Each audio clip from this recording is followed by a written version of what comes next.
Yes, people. Yes, people. Yes, people. Black Eyes TV in the house once again, bring you the information, knowledge, and hopefully you will go away and make the wisdom. Yeah, yeah. We're back again with another big show, another big segment tonight.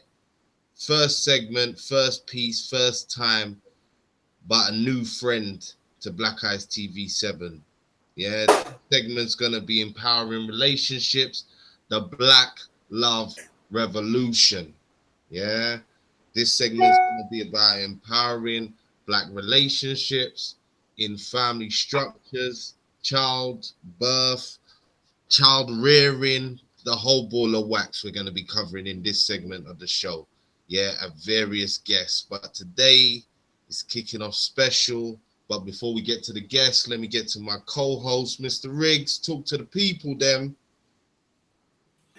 Greetings, everybody. We're going to have a quite good information today, and we're going to do a full breakdown.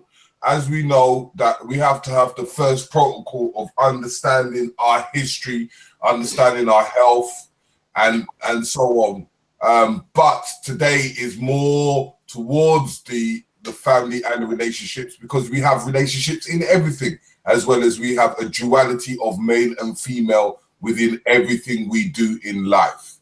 So we're going to have this special guest that we have today, who is going to give us a lowdown on quite a few bits of information about relationships, how we should deal with relationships, how to look into the future of relationships, as well as the family and the children. And in that special guest, where he is very deep into comedic science, he will give us a lowdown on the abbreviations of how they used to do it in history. So, Mr. Rich, kick it off.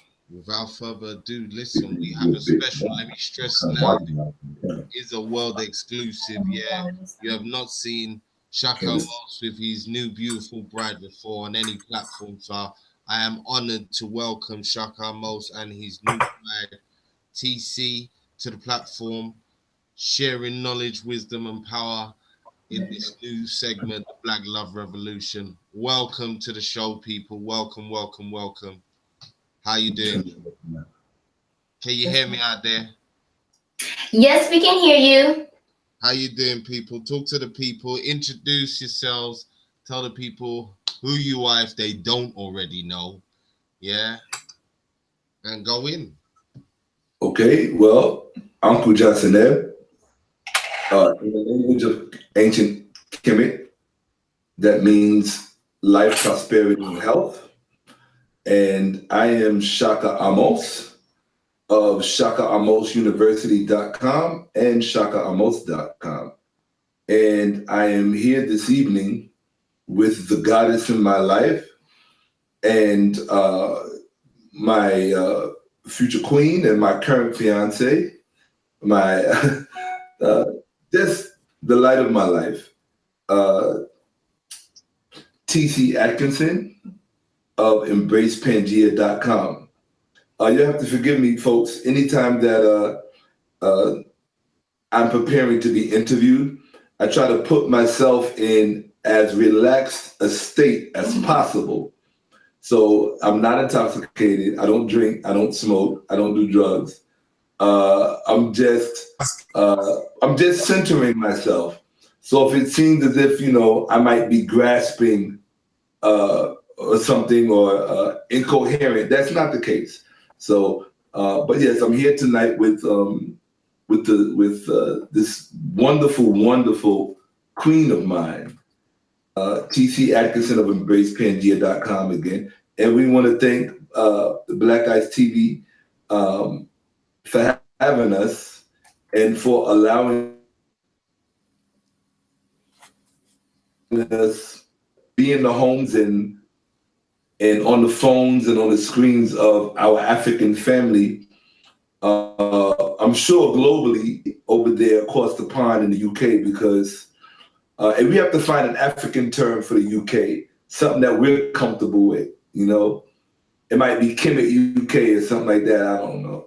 You know, because when we talk about a United Kingdom, it's not our kingdom we're talking about.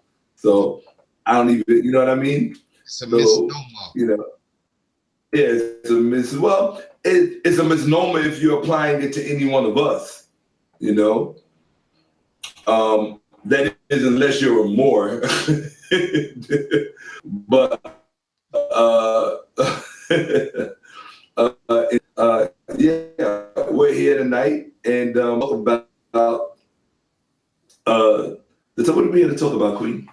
Oh, okay. Well, greetings, everyone. Greetings. My name is TC Atkinson. Like my king said, I am a tropical biologist, and I'm also the founder of EmbracePangea.com. And I essentially help people like yourselves live healthier lives without breaking the bank through natural hygiene products, herbal detoxes, wellness information, and detox retreats.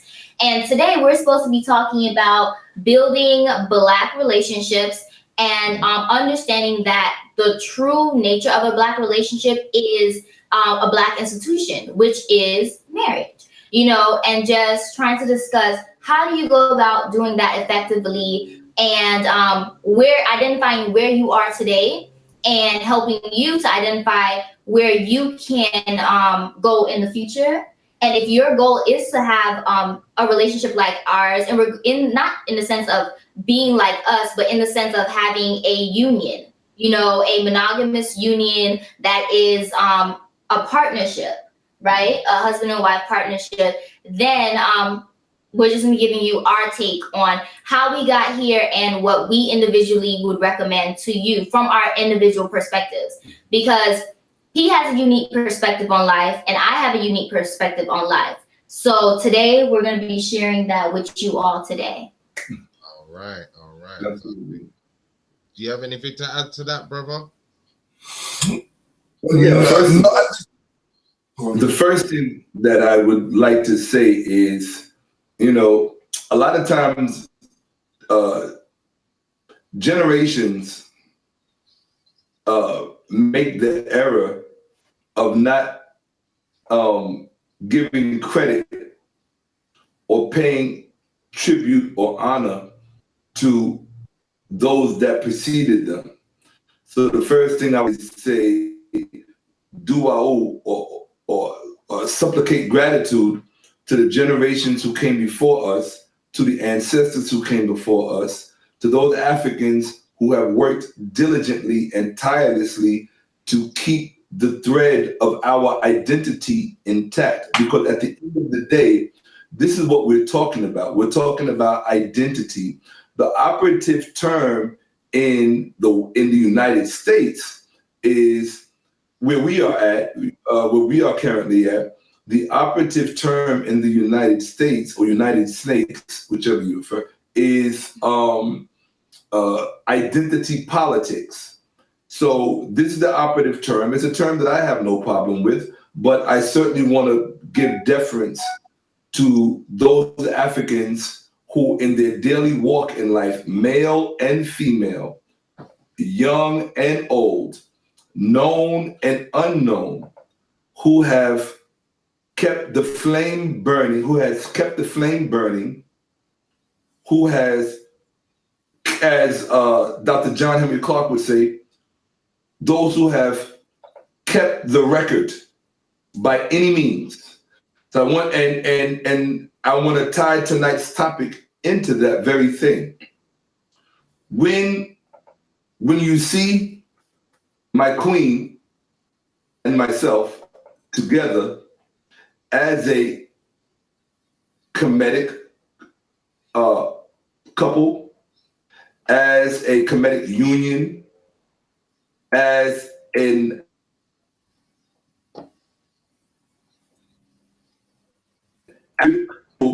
say a classical African-centered union, which I think is the most apropos to describe what it is that my queen and I have sought after and what we are investing ourselves in. We are investing ourselves in what I term to be a classical African-centered union, okay? in this case, one of matrimony.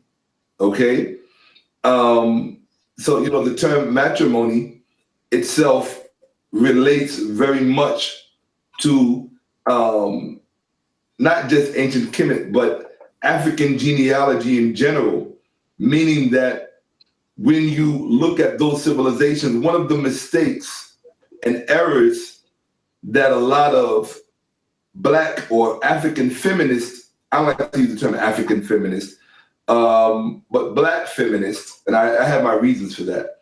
One of the errors that Black feminists make, and I don't even want to call them feminists because some of them are quasi-feminists, is they presume, and even some of the misguided males, they presume that all of these, or our major classical African civilizations, were matriarchal, when in fact, for the most part, they were not matriarchal.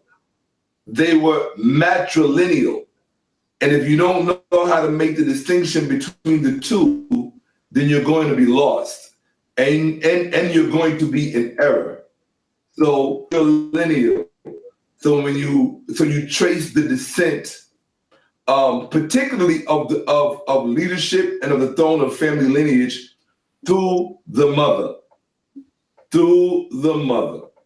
matrilineal. Okay, which is why in African culture, broadly speaking, the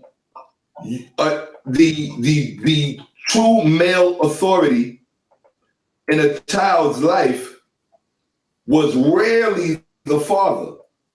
The father was never truly the authority in a child's life in classical Africa or even in traditional Africa.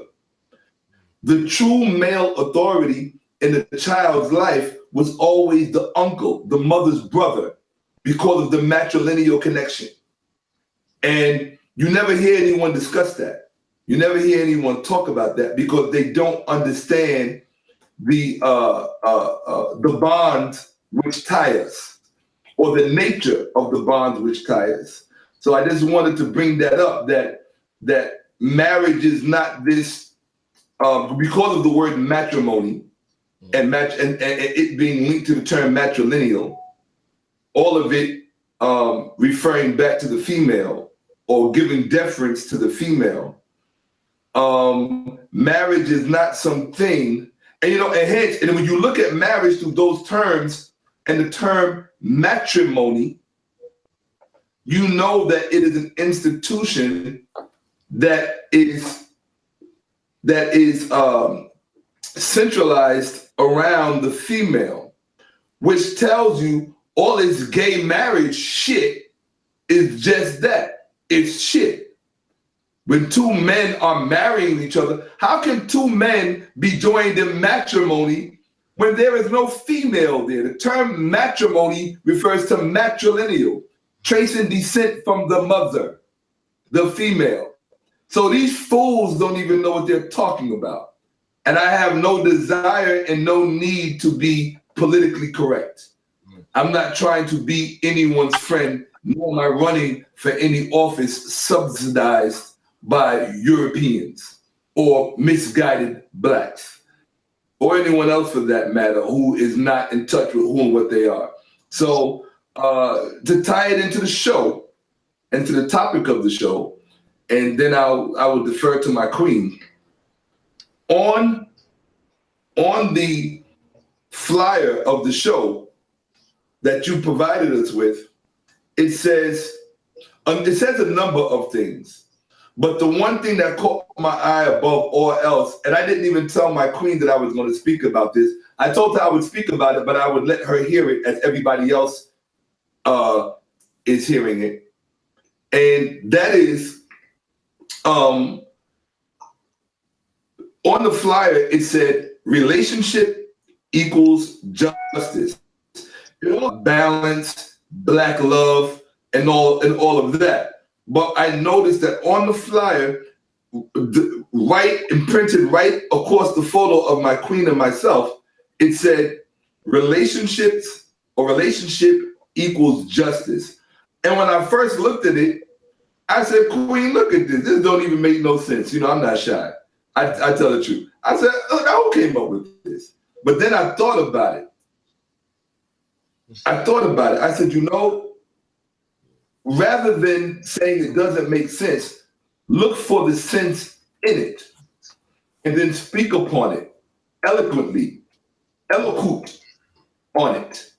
And so that's what I chose to do. Relationship equals justice. So let's look at that in context, because it really makes a lot of sense when you look at it. And so I want to applaud whoever it was that came up with that. Relationship equals justice. Well, what does justice mean? Justice basically means, or it's synonymous with, at least in African thought, justice is synonymous with balance, bringing balance to a situation. Okay? So in that context, when you think about relationships equal justice, I just want to refer to our African ancestors who were enslaved in this part of the world by whites, by Europeans. And in that context, African people, African females and males were not allowed. Part of the injustice inflicted upon us, generation in and generation out for centuries, for more than 2 centuries, is that we were not allowed to have relationships, not in any true sense of the word. You know, we were bred like cattle, so we had relationships in that sense. But to be married, to you know, you could be married on Monday and she sold on Tuesday, or he sold on Wednesday. So most of the time the families were broken up anyway. Yeah. You understand? Yeah. So when you think about relationship equals justice, then I think one of the most profound ways that Black people, Africans, I'm not going to even use the term descendants. I'm tired of that term. We are Africans. You are either African or you are other, or you are not, or you are not. And if you are African, stop using these type of African American, African Caribbean, Afro British, or whatever, Afro Brits. I don't know what they call. We Africans. Period. And the most profound thing that Africans can do to restore justice to themselves is invest in an African relationship, invest in a Black relationship. And I mean in a balanced, in a relationship that personifies justice. A relationship between 2 males is not balanced. That's imbalance. So that cannot restore justice for those Black couples who believe that same-sex marriages are somehow legitimate. Perhaps they may be legitimate on European soil and within the context of Western culture. That's fine. On planet Earth, it should be live and let live. And so I am not judging those people who choose to do that. However, I do reserve for myself the right to define it, to define the nature of what is taking place and what is occurring. And so when I speak to clarify. I speak in order to speak to the heart of a matter. So perhaps you might consider my language to be the language of the heart. So therefore I must speak truthfully, because the heart cannot be fooled. The brain and the mind can be fooled. The heart cannot be fooled. Okay? So in speaking the language of the heart and speaking truthfully and speaking my eye, a relationship equaling justice must personify Maya, to pronounce it correctly. the T should be silent. Maya. Okay? So in living Maya, speaking Maya, or as the old adage says, speak Maya, do Maya, in deference to Baba Jacob Carruthers, who taught us that, and also Dr. Asa G. Hilliard, who admonished us, both of them. And you don't even hear these names dancing around anymore. You got black scholars, sociologists running around telling people that, or psychologists running around telling people that they're the best. It's like they're the best because they've got this degree and that degree, but they don't even mention those who actually are the best or were the best. So in deference to those names, Dr. Asa G. Hilliard and Baba Dr. Jacob H. Carruthers, they admonished us, speak Maya, do Maya. So when you speak Maya and do Maya, and you're talking about relationships and justice, your relationship must personify justice. It must personify Maya. Justice is exacted when balance is exacted. When you have a male and a female in a union, in a sacred, consecrated union, or in a union that is, see, that's a key question that we need to be asking ourselves when we're talking about relationships. Being in a relationship is one thing, but what we need to be discussing is what are our relationships consecrated to? Queen, I need you to do me a favor. Can you pull up a dictionary somewhere and bring up the definition of the term consecrated? You want Oxford? Yeah, Oxford would be good. And the reason why I'm doing this is because tools, they help us to clarify and to speak truthfully and to use what I call precision language. Precision language should reflect precision thinking. And that's one of the reasons that I tend to speak slowly and deliberately, because I want to choose my words carefully by choosing my thoughts carefully and allowing them to flow. So consecrate, to make or declare to a religious purpose.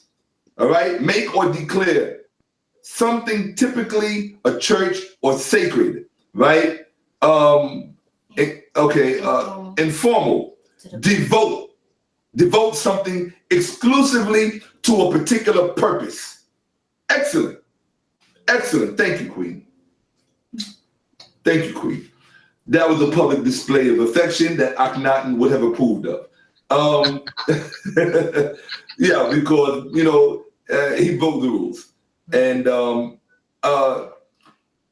I want to repeat that, people. I want you to go to Oxford Dictionary, look up the word consecrate, and look at the definition 1.3, or rather the context of 1.3.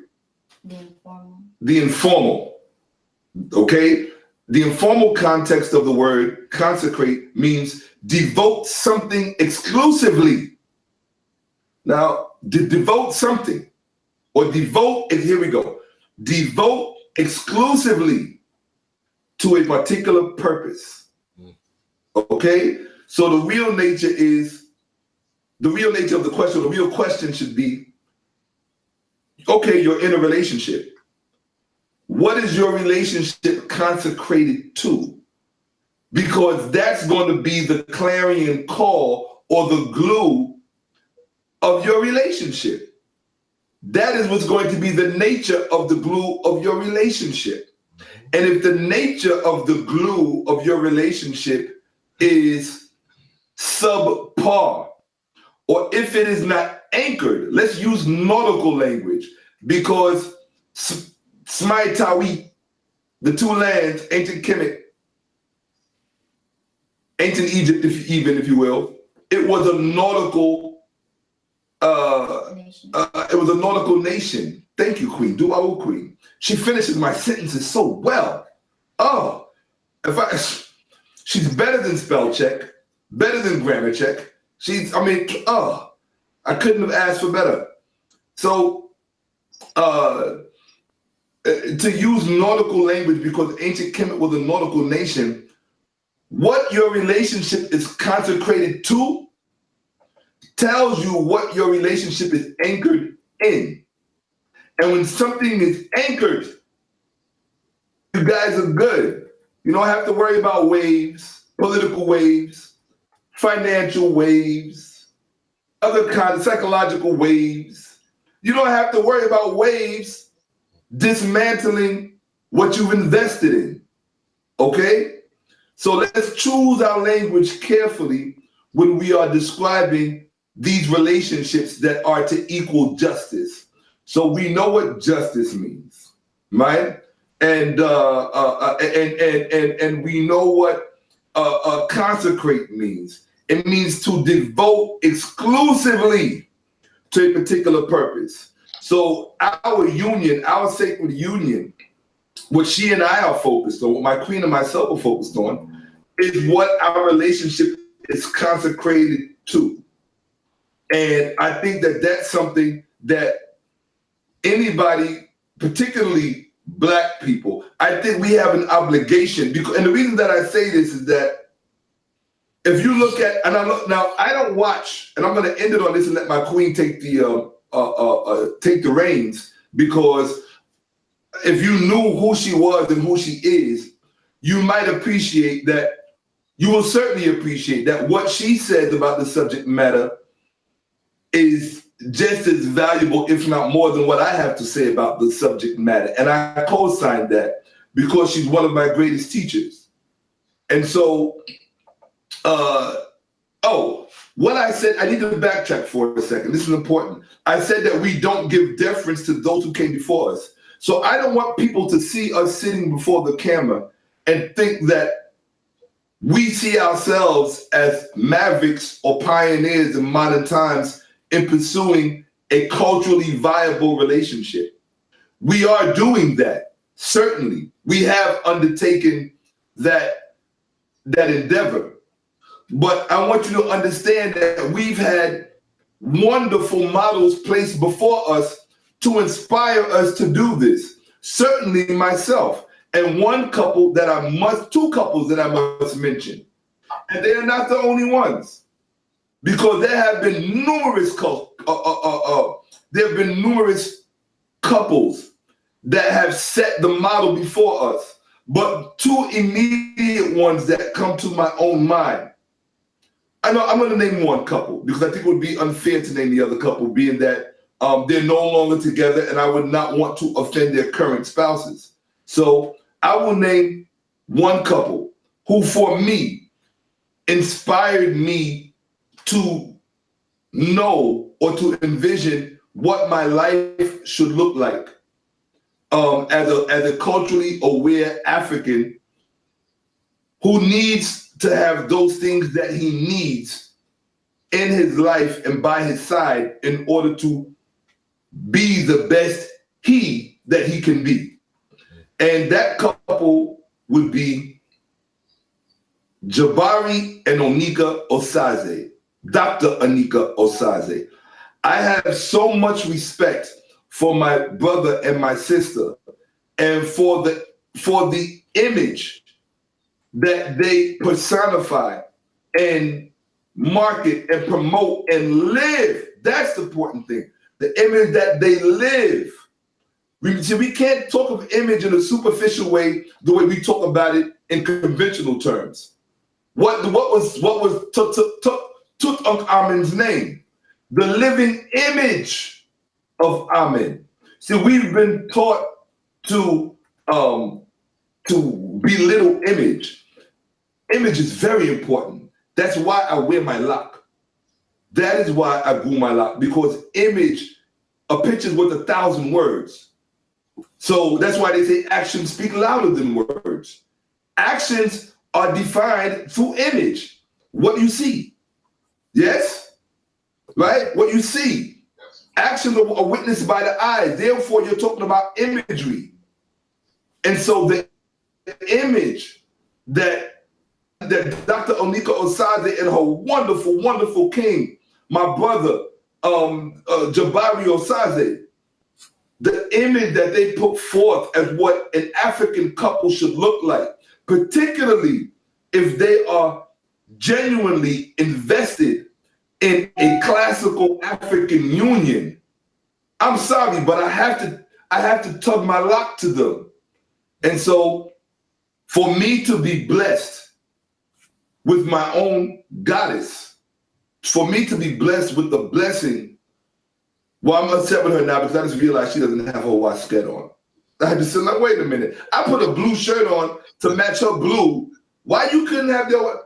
Go get your white skirt. What? I'm only teasing. Go get your white skirt. So anyway, so the point I'm making is that I'm very blessed to have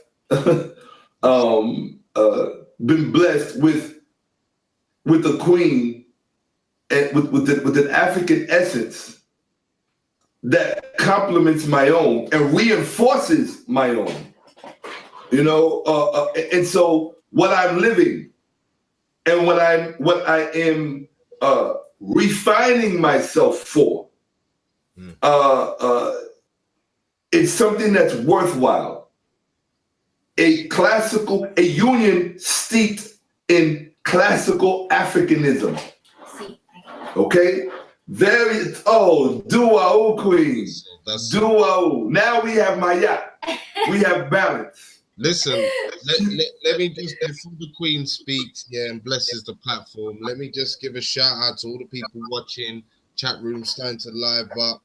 Big up to Sister Sci-Fi, big up to MBK in the house, big up to Mac, big up to Rawborn, I think that is in there, Alan, big up to Tony X, Knowledge Black Power, big up to all who are tuned in, Ben, Kevin, Purple Glitter 04, these are some of our regular listeners and some new people today gracing the platform. I know to hear what's going on. If you don't know, this is Empowering Relationships, the Black Love Revolution.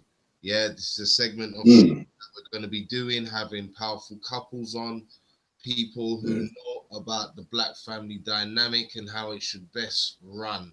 And today we are blessed with a world exclusive, and it really is a world exclusive. So if you don't know, get to know Black Eyes TV 7. Shakka Ahmose with his soon-to-be bride, TC Atkinson, about to now talk and bless us with her words of wisdom after her man has laid the foundation for her to walk upon now. So again, people, like the video, share the video. You know the routine. Riggsy, go ahead. Say what you got to say, brother. Yeah, as I said, big up to Chris Woods as well, and the new people that have just been piling in. Everyone saying peace to Shakka. But I just wanted to notify, I'm going to put the link in, is we're coming to the UK, coming to the US in June, and we're coming at least 20 to 30 people strong. But I'm trying to make it sufficient for the general public in the UK to get over to the USA. So I am doing a GoFundMe so that we can get all our camera crew, our media, and even the local community to get themselves over to the US. So we're coming at 20 to 30 people strong, and we're asking for people to help us in that situation to able to donate to our GoFundMe, UK USA. So it's GoFundMe UK USA link up. I'll repeat again, GoFundMe /UK USA link up, which I will be putting in the chat room, and I will be putting it on the side of the description. So if you can please donate, even if it's £1, it helps people that have never traveled before to come over to the States and engage with the family in the US, because we are all one people. That's right, people. We're building out here global platforms. Now, without further ado, my sister, bless us with your thoughts on what your man has laid down before and anything else you need to add as words of wisdom.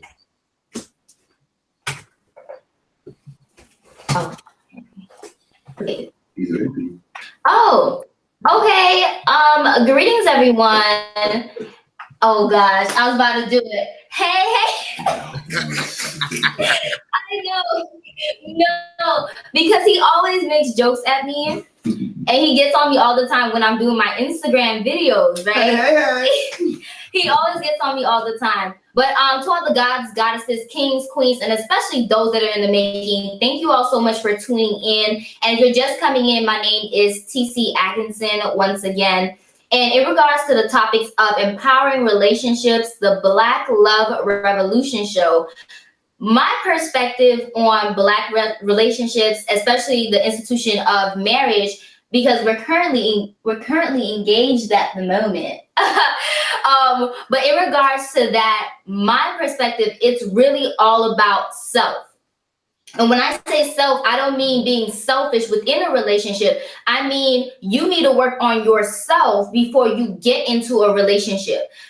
He and I, after you're in it, don't stop. Right, and while you're in it, working on self never ends, you know.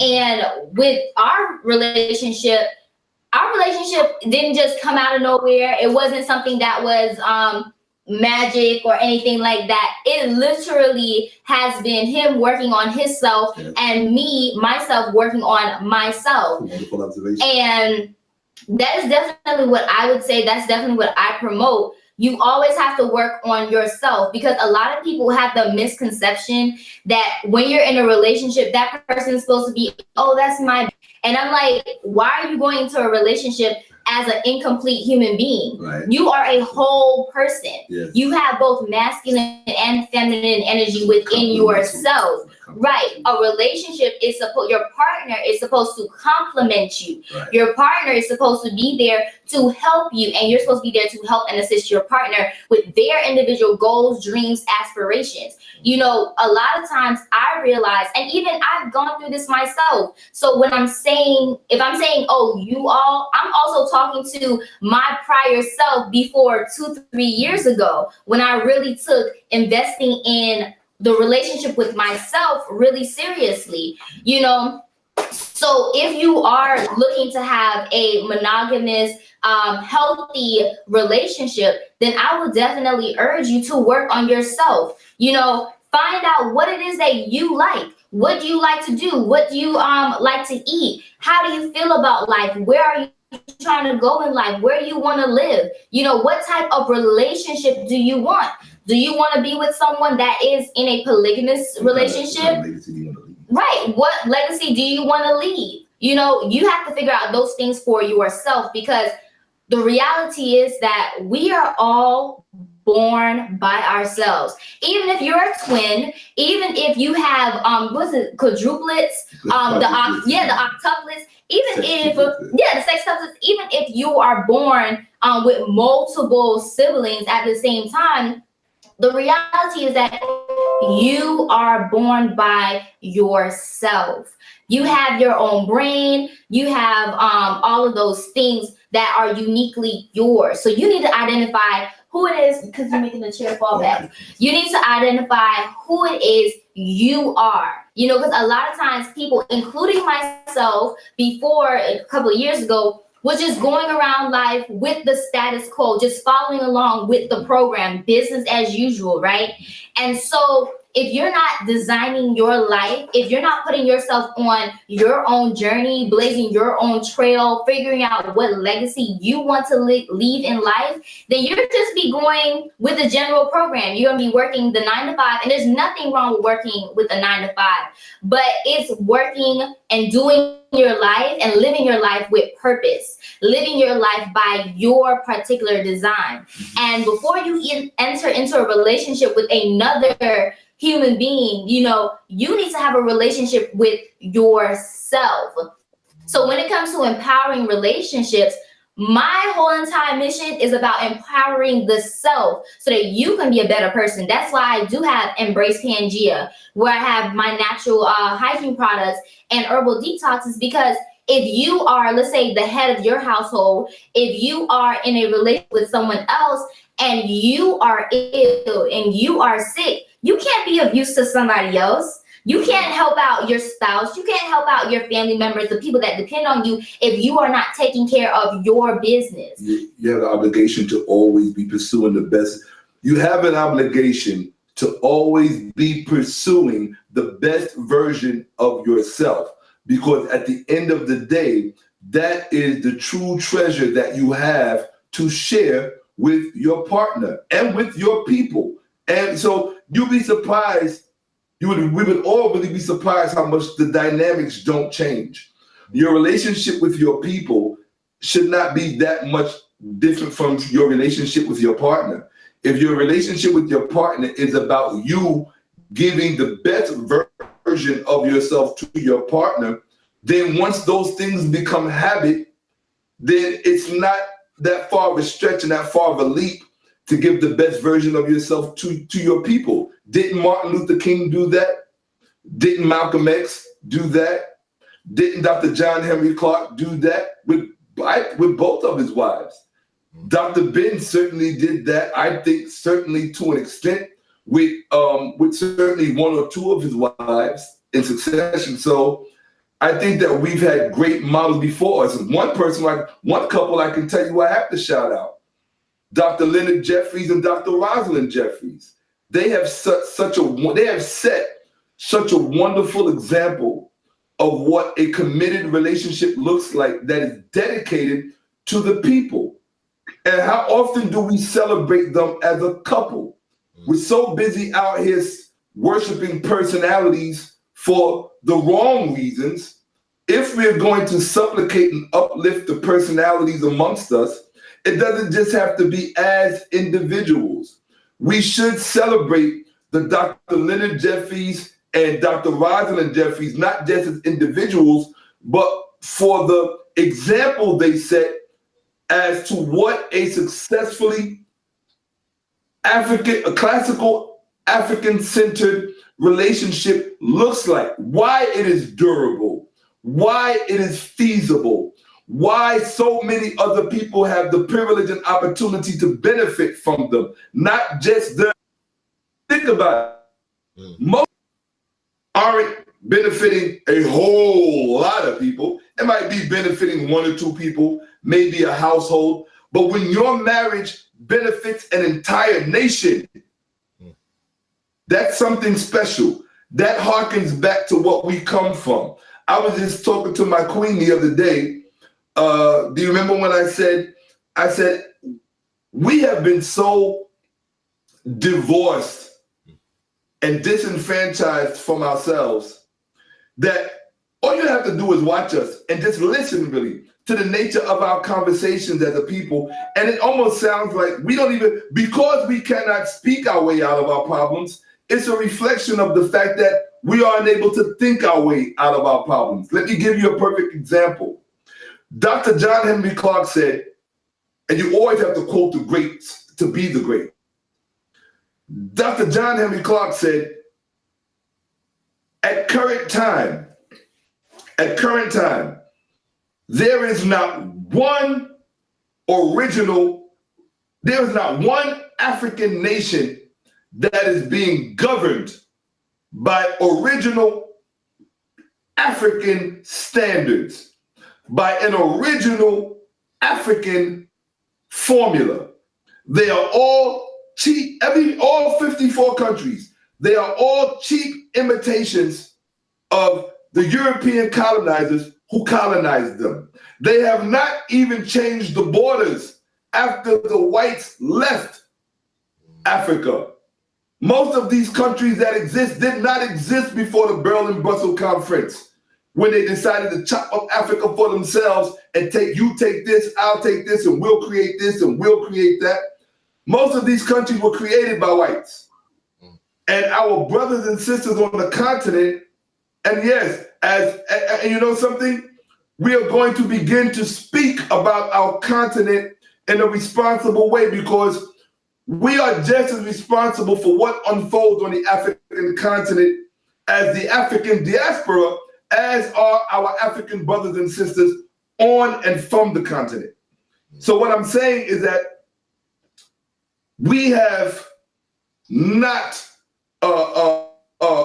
examined how we have stopped thinking creatively or natively, even natively, about our situation. And this is the example I want to allude to. African people, be they in America or Africa, part of the problem or part of the reason that we cannot come out from under the things that oppress us is because we are incarcerated in a European model. I'm going to give an example, and this should go back to the Black relationship. We are all currently living under the business model that is a corporation, it's corporate. And so America is a corporation. United Kingdom is, well, not, I don't know about the United Kingdom, but America is certainly a corporation. No. The United Kingdom may have a different model. But the reason why I say that is because corporations have what at the top? They all have presidents. So the fact that we live in countries under presidents means that we are all participants, either voluntarily or involuntarily, in a corporate model. And you're trying to think your way, you're trying to solve human problems within a corporate context. And you wonder why your oppression don't change year in and year. You wonder why the nature of your oppression does not change year in and year out. It's because you're not even thinking critically about the problem you're in, because you're not looking at the nature of the, what's the key word tonight? Relationships. African people that were put on slave ships, African people that were enslaved and put on slave ships, my brother Rich, we did not come out of a cultural framework that was headed by presidents. Do you understand that? We didn't come out of that cultural framework. So it makes so it looks crazy for us to be trying to restore ourselves within another cultural framework or another cultural context, another model, a foreign model that is not of our making. We didn't make that model. So how are you trying to restore yourself into the model that you didn't make? We came out of societies that were headed by kings and queens. I will say it again. We of monarchies, kingdoms. Mali was a kingdom. Shanghai was a kingdom. You might call them Sunnis, Sunni Allah, or Sunni Ali, right? You might call them Mansas, but they were still kingdoms. Look at the 15th century map that features Mansa Musa on it holding the gold nugget. What does he have on his head? A crown. Always. Not a suit and a tie. We are so busy mimicking white people thinking that we're going to solve our problems by doing that, and it's a disservice to ourselves because that's how disenfranchised from ourselves we are. We don't even know how to go back. And the thing is, we're not going back to stay trapped in the past. But the thing is, if you're going back, know why you're going back. Why are we going back to classical African unions? Why are we making the relationship the paramount weapon in our advancement? Because if our relationship was not our great paramount weapon, then why would the heterosexual relationship be under such attack? It's almost immoral and illegal to be heterosexual. It's almost immoral and illegal, derogatory even, to be in a heterosexual relationship. Like some people look at you like something's wrong with you. That's how deep the psychosis has come. Because now they have rendered you vulnerable. And so now the victims are going to come to recruit you into their own victimized reality. So there's a lot of deep things going on. And I'm not oblivious to any of them. My queen is not oblivious to any of them.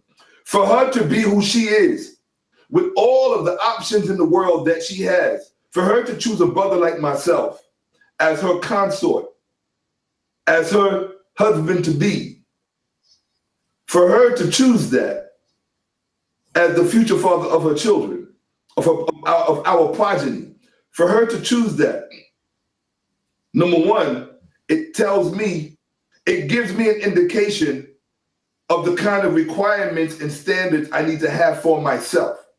And so it gets back to what she says. It's all about the self. It's all about the self. You understand?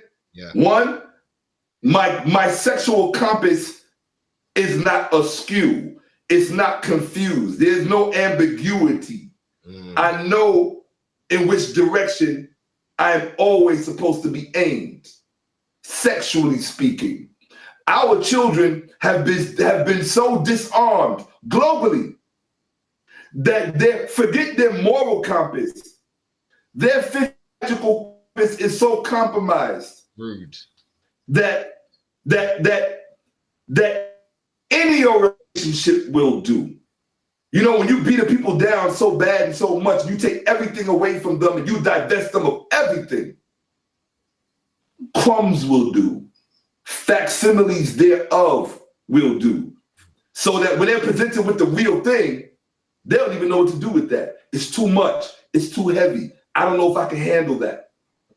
You know, I don't know if I want to sign up for that. I don't know if I have the moral turpitude or the intestinal gusto to see it through and to follow it through, good, bad, ugly. Hey, we're Africans. We've been doing this. We're doing this from day one. This is not new to us. It's beautiful, isn't it? Look at us. And I want you all to see us. We represent you. And we're not crying about Netflix. And we're not telling you to boycott Netflix. That's not what this relationship is about. This relationship is about supporting and creating and generating Black-owned business, African ownership. We ain't even got to say Black-owned and Black. It's just ownership. It's just business. We know what color we are. We don't have to stamp that color. You can look at us and see, unless you're blind. I'll put the black on it if you're blind, dumb, and stupid. Then you need to see it. Then you need to see the black up there. Black-owned, but no, business. Period. Not Black economics. Economics. Economics. Business. Finance. Relationships. Responsibility. The things of manhood and womanhood. You understand what I'm saying? Institution building. You know, I've always said, and I still maintain this, we live in a globalized world. And a lot of people are going to give me flack about saying this, and I really don't care because I speak truthfully. What I say is this: young people in the world should be allowed to explore the world they live in. That includes places, peoples, and things, even within terms of relationships. So I don't have a problem, no problem whatsoever, with young people dating whoever they want to date as far as ethnicity and background and race and background goes. But when it comes to marriage and children and rearing families, these are institutions. Black people, African people, do not have the luxury of building institutions with other people until we first get our own house in order. So Black institutions such as family, marriage, children, those are things that we have to address and that we must cultivate because they've been assailed and under attack for so long. So if we don't save them, who's going to save them? Tell me who? Who? Who's going to? Netflix ain't going to save them. I can tell you that much. Hollywood ain't going to save them. Hollywood's not going to save the Black family. Hollywood is not going to save Black relationships. That's not what it's designed for. It's designed, in fact, to do the opposite. So you want to boycott Netflix? No problem. But if you're going to tell them boycott Netflix, God damn it, tell them to boycott the whole goddamn system. Boycott Netflix, boycott Paramount, boycott Columbia, boycott the whole goddamn system. That's how you boycott Warner Brothers, boycott Arista, boycott Def Jam, boycott the whole white Jewish-owned thing. Don't just pick out Netflix because they didn't give you money. So what you're telling us then indirectly is that, well, I'm against Netflix for my personal financial issues, but I'm down for all the other white institutions that haven't disrespected me yet. That's what you're saying. Well, you see, brother. That inadvertently is what they're saying. So this relationship is not about boycotting Netflix. This relationship is about advancing African interests vis-a-vis African ownership. And the first thing we have to own is ourselves. That is what my queen is talking about. Own yourself, own your health, own your mental health, your physical health, your financial health, your psychological health. Own your, that means take responsibility for those things. Responsibility and ownership are synonymous. They go hand in hand. And with that, I will defer to my queen. And so in regards to building institutions, the key aspect of any institution is always a mission statement. If you were to go on, and let me just make things clear. Hold on, will you do this? Oh, sorry. Yeah, let me just make things clear. I'm a very business-minded person, right? So when I look at different subject matters, I'm always looking at it from a business mind, right? So when my king and I are going into our marriage, we are engaging in a contract with each other, right? A legally binding contract. We are coming together, two individuals, to form a business with each other.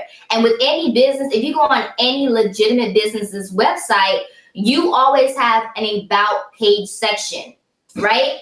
There's always an about page section, meaning that institution knows who it is that the institution is. And on that about page, it has a mission statement. So when it comes to you as an individual, before you even sign up to be in a lifelong committed relationship with someone, to be someone's partner, you have to figure out, what is your mission statement? What is it that you stand on? What is it that your morals and your ethics are going to be for? You know, what is it that's going to be your obligation, your guiding thrust? Like, where does your compass point? You have to figure that out for yourself. What's the magnetic polarity impact on your compass? Right. So with any, and like I said, my aspect, my perspective on building Black relationships is always going to be about strengthening yourself, right? Because with anything, you're only as strong as your weakest link. You know, because a lot of us, we may engage in relationships and the relationship may fall apart, break up, and then here's the thing, later, you may see that person married, they're, you know, having this awesome relationship, and you're wondering, wait a second, I dated that person, but that person was definitely not who this person is 10 years later. Why? That's because that person did not know who that person was at that time. Right. That person may have been the weakest link in your relationship. Right. You know, and I know as women, sometimes we like to pick up men. We like to not pick up men in the sense of like prostitution or anything like that. But no, but pick up men who aren't fulfilling the men role. They may be males. They may be males. They may have all the organ parts to show that they're males. They may have the deep voice, but they're not men, you know. And before you can be a king, you know, because a lot of people, they want to be considered, oh, I'm a queen, or oh, I'm a king. But do you even know what a king does? Do you even know what a queen does? What is the duty of a king? What is the duty of a queen? What is the role? What is the responsibility? You know, what is the mission of a king or a queen? How does that work in the dynamics of that institution that's being built?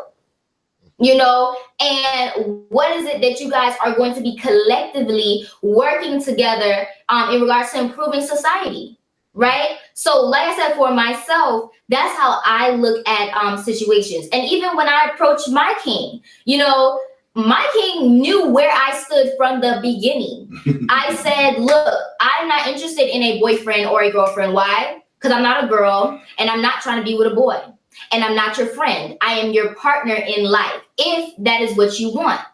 You know, but a lot of times we want people to be honest with us in relationships, but we're not honest with ourselves. You know, as women, we may say, oh, we want a king, we want a husband, we want all these things. But the reality is that you're not being truthful with yourself. You know, this man isn't good for you. May I interject? I have to say that That's exactly the way it went down. I even still got the conversation in Google Chat where she said, I'm not interested in a boyfriend.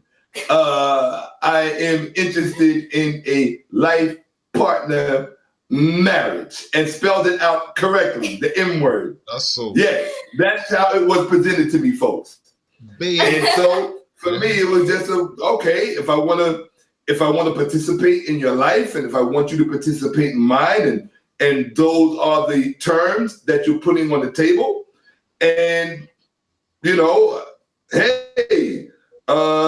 the rest is sure, why not? That's it. Absolutely. And that's how that's how I got recruited. That's my story, and I'm sticking to it. So in regards to the theme of what we're here to discuss, because I'm big on staying on message. If my king will let you know, I am super big on staying on message. The message of this program that we're having today is all about empowering relationships. And in order to, the Black Love Revolution show. And in order to have a revolution in Black love begins and ends with you. Period, point blank, full stop, whatever you want to say. There are no commas, no nothing. Boop, stop sign, red light. Black love begins and ends with you. You need to have a relationship with yourself. Yes. And I'm not saying that to be one of these high-strung guru types. No, I'm not anybody's guru. I'm not anyone's my guru. No. Why? Because I had to work on myself. I started dating when I was 16. I am 26 now. Okay, and if I were to be the same individual who didn't know anything about relationships or anything like that, because the truth is, as someone who did not have her father in her life, which a lot of you guys, both male and females, experience in single parent households, you all don't know how to interact with the opposite sex. Very true. And I had to learn those things on my own. I had to learn, okay, this is a man, right? But what does it really mean for a man? What are the responsibilities of a man in a woman's life? I had to learn those things through trial and error. I had to figure out what, and that goes back down to what is your personal mission statement, right? What it is that you stand on, right? Because if your goal in life, is to have a solid family foundation, to continue building up the African family unit in the Americas or in Europe, then you need to figure out what role is this person supposed to be playing in my life? Where am I going to find these individuals? May I say something? The one thing that I'm not ambiguous about, Brother Rich, and to the audience out there in Black Ice Television, and particularly to the UK family, the one thing that I'm not ambiguous about, that I'm not unsure about, I'm not confused about the role she plays in my life. I'm not ambiguous about it at all. And for the first time in my life, and trust me, I'm not 26, for the first time in my life, I know what it feels like to have that reassurance of knowing what the role and purpose is of the person on the other end of me in that capacity. And it is a very, very, most men think of relationships as prisons or, being bound to something. For me, it's the most liberating experience I've ever had. It really is. When you are blessed, when you're blessed, but when you choose to look at situations and circumstances through refined eyes. Part of the problem are our eyes and how we see things. Most of us really don't know how to see things. Think about how many people look at the Wall Street Journal but don't really know how to read it. Think about how many people look at the London Times but don't really know what to make of what they're reading. And that's how we look at each other and our circumstances. We look at the things right in front of us, but we don't know how to look at it. And so what I admonish people that they do what I do. I always, I mean, if I may suggest, I always question my eyes and how they are looking at something. And then that gets my thought process going. Do I need to look at that again? Do I need to refine my eyes again? Because I'm always refining my vision even when I'm looking at her. The same way I'm always refining my vision even when I'm looking at myself. Okay, I don't want to use the term her, speak of my queen pronouns. I don't, even when I look at Her Majesty, I'm always refining my eye and increasing and improving my vision. And that's what we all need to be doing in our own personal lives. Improve your vision financially. Improve your vision health-wise. Improve your vision psychologically. Improve your vision with respect to looking at your relationship. Improve your vision. Because when your vision changes, that's when your relationship will change right in front of your eyes. Improve your vision. It's not always that the person that you're with is not good enough or that you chose the wrong person. Maybe your vision needs to be refined more. And when your vision is refined more, you know, it's like some people who have an apartment, Brother Rich. They left their apartment today and they felt like they didn't have much. Then they went to their friend's house and saw how bad their friend's house was. They saw all the roaches. They saw the broken toilet. They saw they saw whatever. They saw the dishes in the sink. Yeah, perspective. Constantly refine your perspective. There are times when I become frustrated with Her Majesty because she has mastered certain disciplines that I have not. And so because of it, sometimes her behavior or something may be alien to me, you know, for a moment. And then I refine my vision and I refine my eye and I say to myself, because that's the most important conversation to have, the one with yourself. Refine your vision with that conversation. So I say to myself, oh, don't be frustrated with her. That is what she has been training for. That is what she has been cultivated for. She's very focused on the things that she needs to be focused on. And so because of that, you know, and when you've never truly been with someone who is that way, it forces you to grow and you are introduced to a better version of yourself so that you can complement your partner. Like the one thing that I tell her, because she is significantly younger than myself, is my greatest job is to keep up with you. That's it. That's my greatest job. And so I told her yesterday, we were having breakfast in an Ethiopian restaurant. And I told her, she asked me, do I feel reassured with her? Does she make me feel reassured as a black man with a black woman in America, with an African woman in America?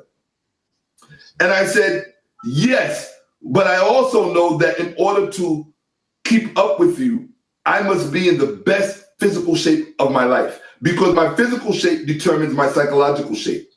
Yeah.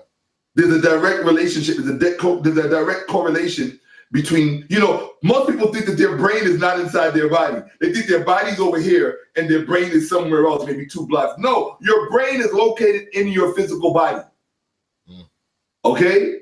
Your brain and your gut are intimately connected. If you don't believe me, disrupt the bacteria in your fauna, in your intestine, and watch what happens to your brain. There's an intimate connection, so it's all connected. And so I need to be in the best possible shape to keep up with her. And I'm saying that because it's still, that's one of the things I love about this African relationship, this classical African-centered union. It keeps me focused on the things that I need to be focused on. And that is what I get the most out of it. It keeps me focused on my health, on my business, on my peace of mind, on my growing, and on what my purpose and responsibilities are. And anytime you have something in your life or someone in your life that can keep you grounded, focused. And what was the nautical language we used? Term anchored. And you know who said that about you and I early on? No, the first person to use that, and I got to shout him out, was Blue Pill. That's right, she got it too, she said it. Blue Pill. When I first mentioned to Blue Pill about my newfound relationship some time ago, last year, early last year, Blue Pill said to me, Shakka, the beauty of that is she keeps you anchored. From what you described about her, she keeps you anchored. And being anchored in the world with so many ideologies that could push you to and fro and that can get you off game and get you off message, if you have someone that can keep you anchored, conquer a world for her, or at least a block or two. You know? Absolutely. Why not? You don't have anything better to do with your life? You know? Black men, African men must get back to conquering. You must, because that is your legacy. What was it saying?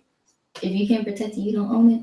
Yes. If you can't protect it, you don't own it. And I didn't learn that from Africans. I learned that from working for Italians. And anybody who knows what this means, when you use the word Italian and do this at the same time, you know what I mean, right? Working for Italians. If you can't protect it, you don't own it. Okay? So African men must get back to conquering. You must. And the first thing that we must conquer is ourselves. That is the first thing. Full circle, right back around. Right. That is the first thing we must conquer, ourselves. You know, conquer the desire out there from nightclub to night. Conquer the desire to go into women in fruitless relationships. Conquer the frivolous things. Conquer the need to sit in front of a television and watch a football game if it's not a black-owned team earning or generating funds that can create black-owned universities and black-owned businesses. You understand what I'm saying? And I'm going to leave it on this. This is what I'm going to leave it on. I'm going to harken back to when I spoke about the fact that the culture that we were taken out of when they put us on those shits, we did not come out of a culture that was headed by presidents. Okay? We came out of cultures that were held intact by kings and queens. And what I'm telling African people, that instead of being so occupied with reparations, let's prioritize and put restoration first. Because when we are restored to our right minds, we will then know what to do with the reparations. We won't have to ask for reparations. When we are restored to our right minds, we will take our reparations. That's what the people in their right minds do. They don't beg. They take. That is the nature of the planet we live upon. And when you attempt to procure things without taking, you are acting outside of the natural law of this planet. You are behaving and thinking unnaturally. And I'm going to shout out my brother, Salah Sutanseti. That is what he was trying to tell people. I don't care about the little beef me and Salah Sutanseti and myself had. I love that brother. Of all the brothers out there who kick knowledge and who inspire people, I would have to say to this day, Salah Sutanseti is still my favorite. Still my favorite. You understand what I'm saying? I'm not gonna let internet drama destroy a beautiful relationship between two African kings. Why? Because, like I said to my brother, Javen Bullets, who took issue with a course that I'm teaching called Black Masters, White Slaves at ShakkaAhmoseUniversity.com. And he made a video saying, don't support Shakka Ahmose because we shouldn't be discussing black people enslaving white people, which we did. And if you want to learn about it, we did in Egypt. Egyptian pharaohs, a number of them, certainly did enslave white people. And if you want to learn about it, go to ShakkaAhmoseUniversity.com and you can sign up for the course. It's still unfolding. I have about maybe 3 or 4 more parts to put up before it's concluded. In fact, I'll be putting up another part tonight. And that's a commitment. So the point that I'm making is that when we are restored to our right mind, the first thing we need to do is we need to go back to kings and queens. Stop saying it and stop and not living it. That's one thing Black people, African people need to stop doing. Stop saying it, but not living it. You know, we want to talk Black and sleep white. That's what we want to do. Oh, I'm pro-Black. Yeah, oh, I see these posts on social media. Can you be in an interracial relationship and still be pro-Black? No, you cannot. No, you cannot. Okay? Because you can't talk Black and be sleeping white. Now, I will say that there are exceptions to every rule. Why do I say that?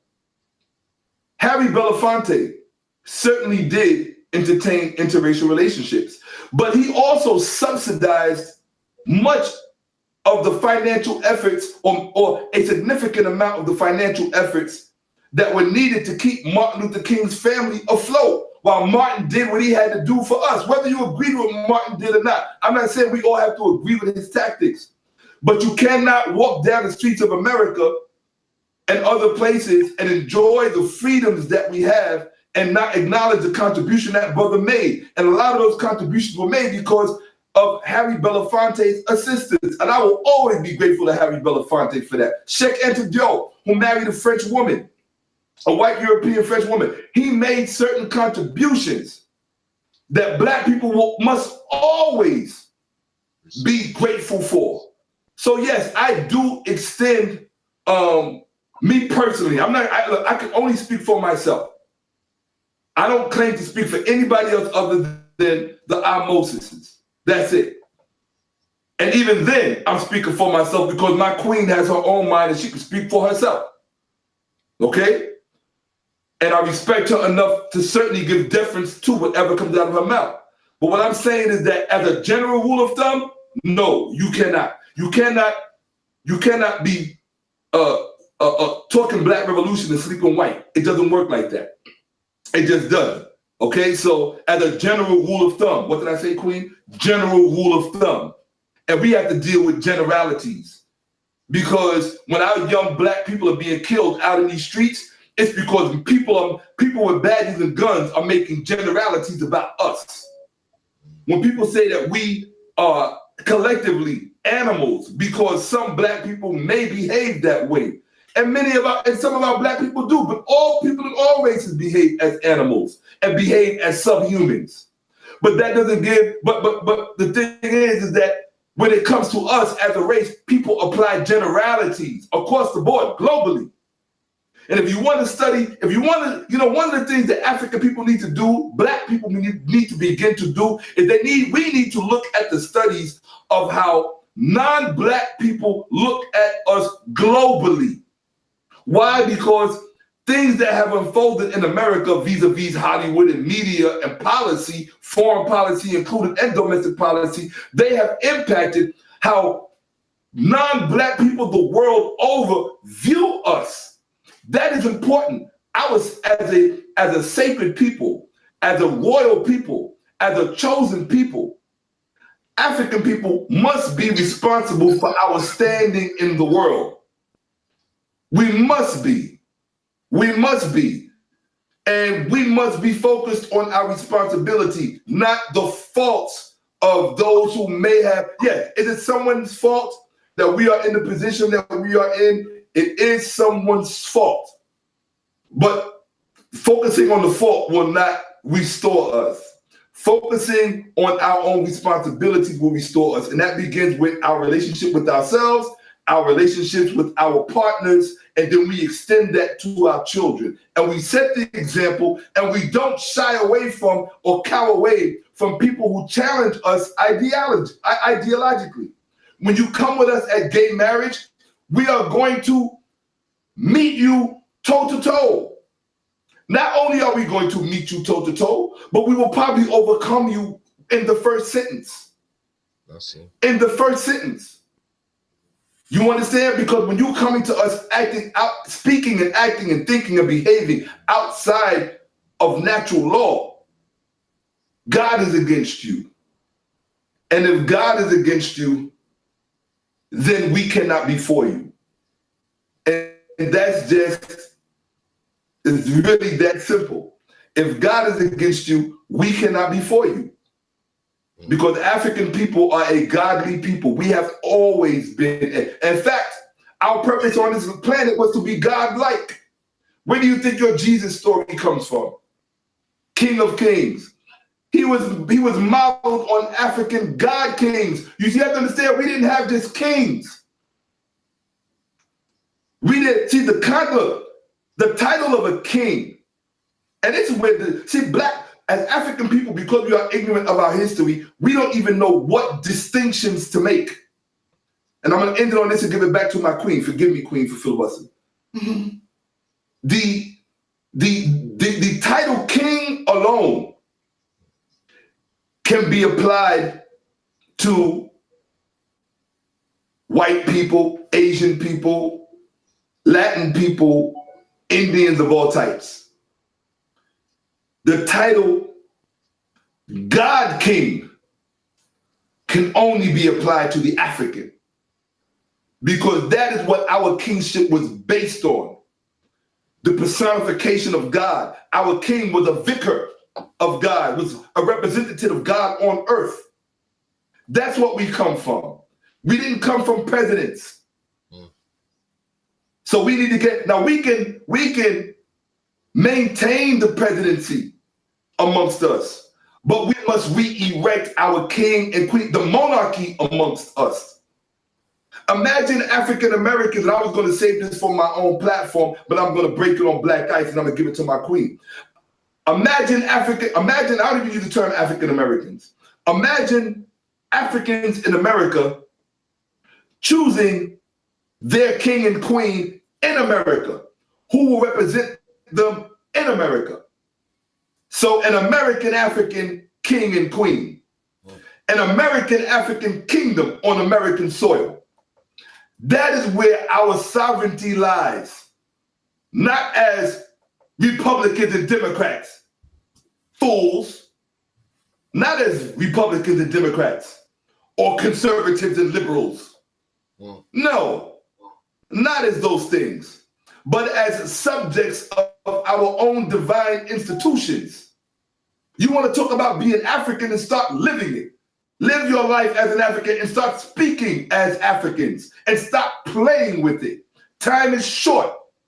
You have people amongst you now, the likes of which you may never have again, the way they are coming at us with their technology and their concepts and their ideas and their policies. Your children will no longer be born as boys and girls. They now have X's next to their sex to let them choose what they want to be.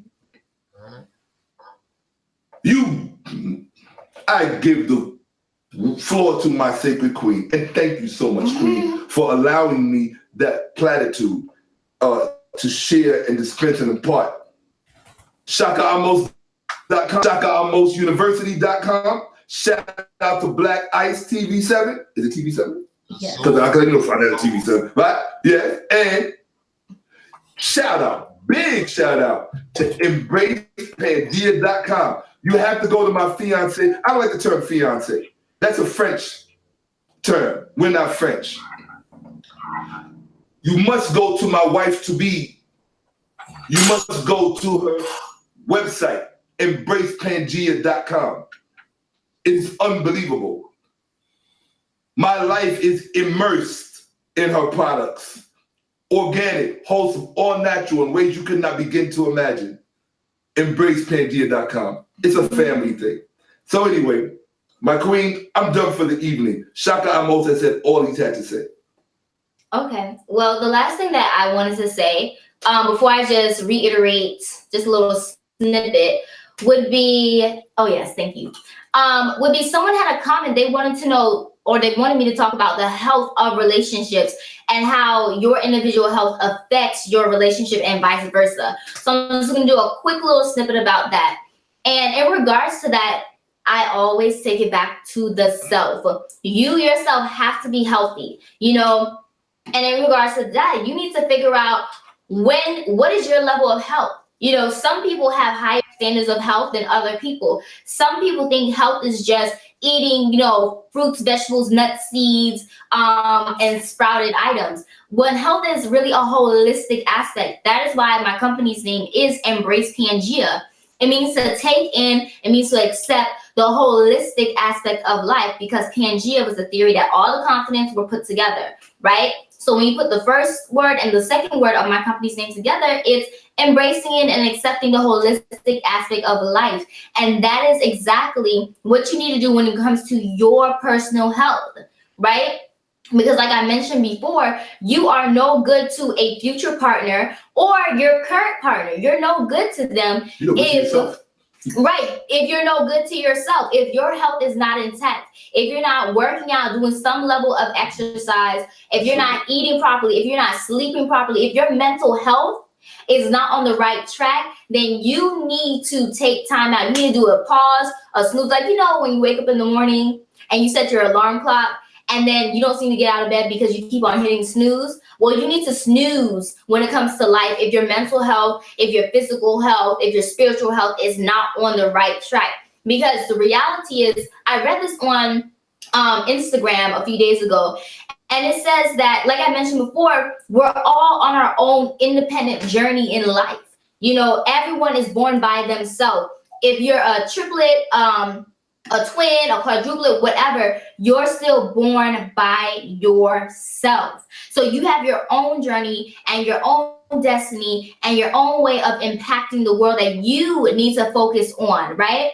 And so when it comes to that, you need to figure out, okay, if I'm too stressed right now and I can't really interface with my king, or if you're a king and you're trying to interface with your queen, but you're too stressed because you feel that, you know, life is just coming in on you, you need to do a pause. Take a pause, take a snooze, and say, listen, I need some days to myself. Not that I'm doing anything crazy. Not that I'm stepping out on the relationship, but I need to get myself together. Because if I don't get myself together, I will be snapping on you, and then I will be helping to foster the breaking down of our relationship if I don't get myself together. You know, and I feel like sometimes people's relationships break up or end because people don't know when it's appropriate to take a time out.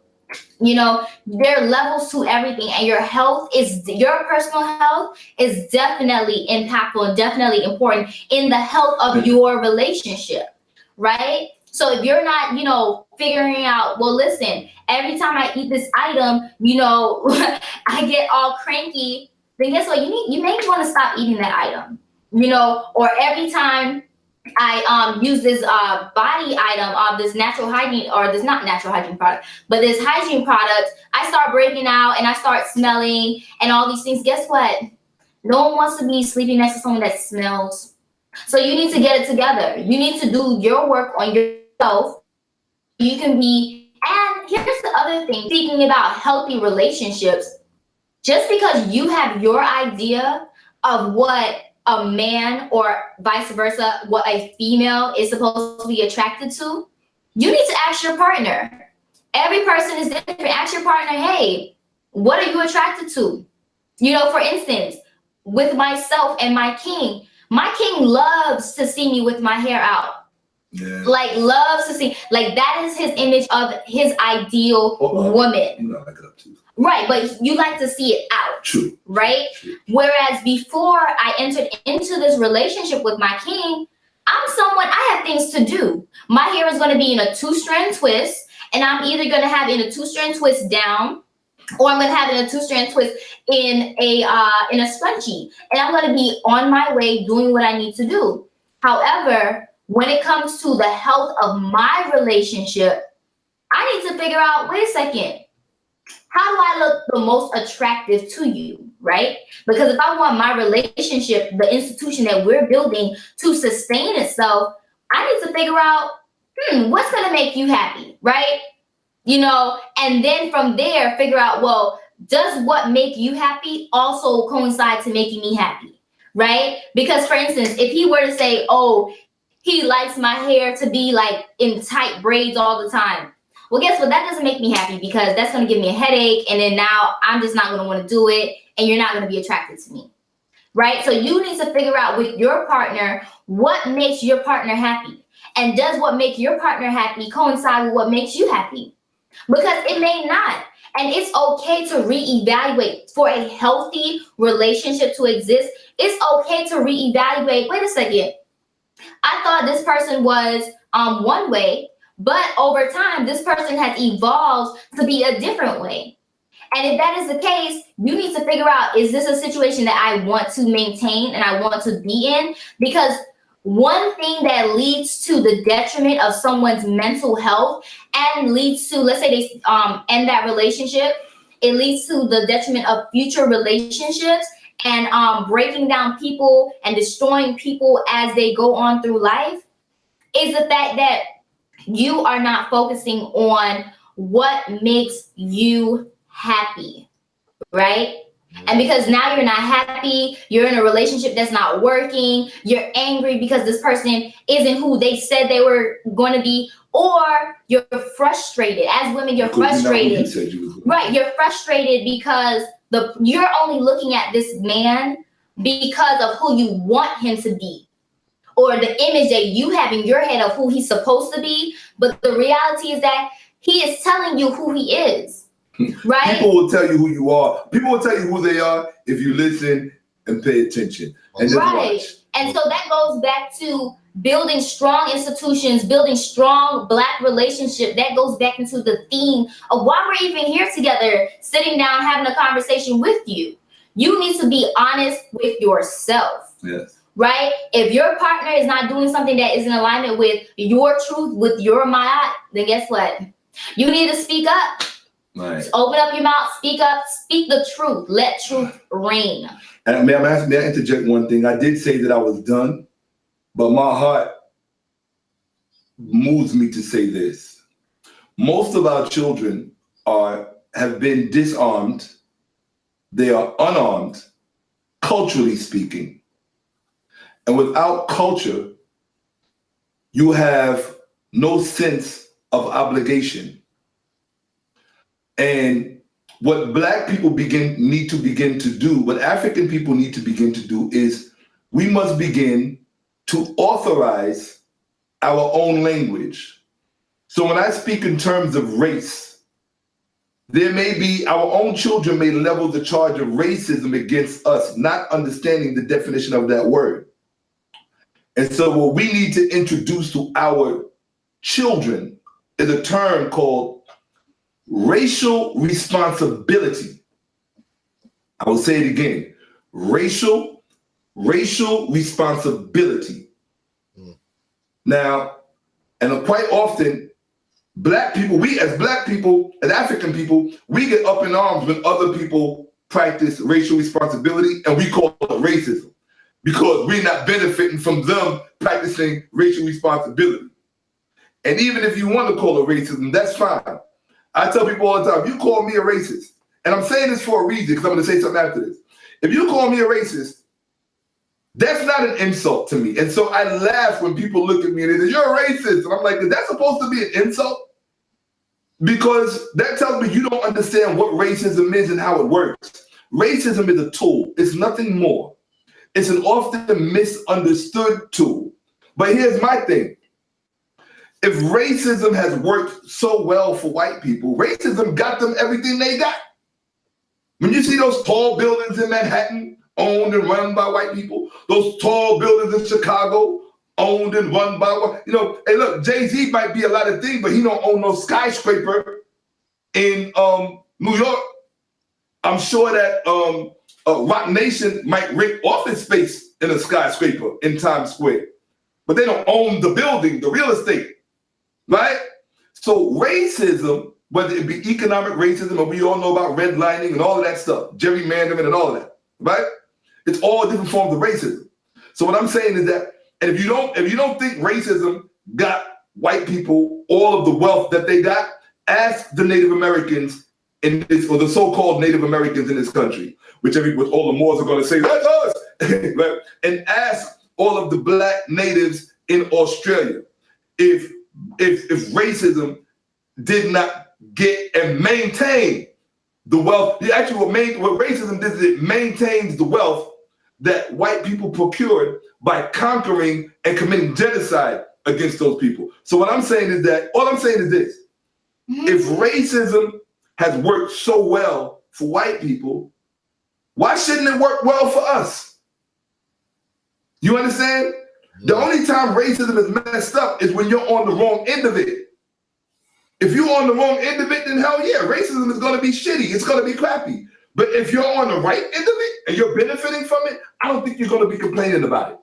So black people got to begin, we have to grow up intellectually in our minds and begin to, and this is the reason why I'm saying this is this. And I'm going to end it on this. Because it's about empowering black relationships. And what was the rest of it?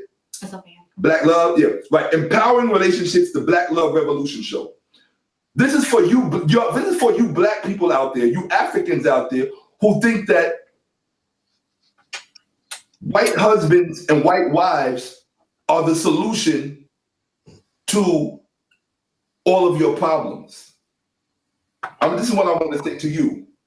Okay, this is what I was raised as, and this is how I will raise my children. And I will not be asking the Queen for permission to instill this in our children. With some things that I will, but not this one. This is a non-negotiable, whatever you call that thing. What I was raised with is this: 2 ideas. And the one thing that black people do not appreciate or respect are the power of ideas. White think tanks and institutions do. They even say so in their manuals. Because their whole thing is predicated on the power of ideas. Well, I'm going to leave you with 2 ideas. And one is this: a very old adage says, a white man's heaven is a black man's hell. That's number 1. Number 2, and the final one, is the salvation of the black race will never come from between the legs of a black woman. I'm sorry. The lights are hot on me.